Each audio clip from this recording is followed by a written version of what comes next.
জ র ল একসাথে তো সবকিছু মনে পড়তেছে না। ছি ছি ছি ছি, তুমি একটা ভার্সিটি স্টুডেন্ট, তুমি এখনো কখই পারো না? তুমি বেঁচে আছো কেন? কচু গাছের সাথে ফাঁস দিয়ে মরো। অবশ্য তুমি কচু গাছের সাথে ফাঁস দিতে গেলে কচু গাছও তোমাকে দেখে লজ্জা পাবে।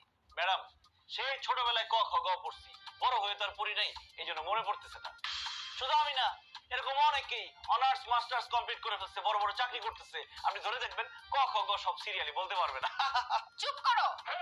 তোমাকে যেহেতু ক খ বলতে বলছি, তুমি পারো নাই, সো তুমি আগে ক খ মুখস্থ করবা, তারপর তোমাকে আমি ইতিহাস পড়াবো।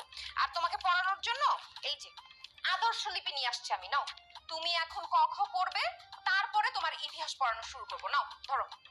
কি বলতেছেন ম্যাডাম? আমি যদি এখন ক খ পড়ি, আমার কি মান সম্মান থাকবে? সব শেষ হয়ে যাবে না? আমি ক খ পড়তে পারবো না, আপনি আমাকে ইতিহাস পড়ান। ঠিক আছে, তোমাকে খুব সহজ একটা প্রশ্ন করব। যদি প্রশ্নের সঠিক উত্তর দিতে পারো, তাহলে তোমাকে আর ক খ পড়াবো না, ইতিহাস পড়ানো শুরু করবো। ঠিক আছে, বলেন কি প্রশ্ন। আচ্ছা, ইতিহাস শব্দটার উৎপত্তি কোত্থেকে? সে অনেকদিন আগের কথা। একবার হাঁস চিন্তা করলো মুরগির কাছে একটা চিঠি লিখবে। তারপর সে চিঠি লিখতে শুরু করলো। প্রিয় মুরগি, আমার তো ডিম বড়, আমার ডিম পাড়তে খুব কষ্ট হয়। তোমারও কি ডিম পাড়তে কষ্ট হয়? জানাবে কিন্তু। ইতিহাস। এখান থেকেই ম্যাডাম ইতিহাস শব্দটির উৎপত্তি হয়েছে। তোমার মাথা!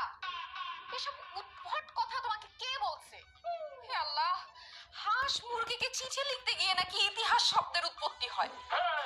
শোনো, ইতিহাস শব্দের উৎপত্তি হয়েছে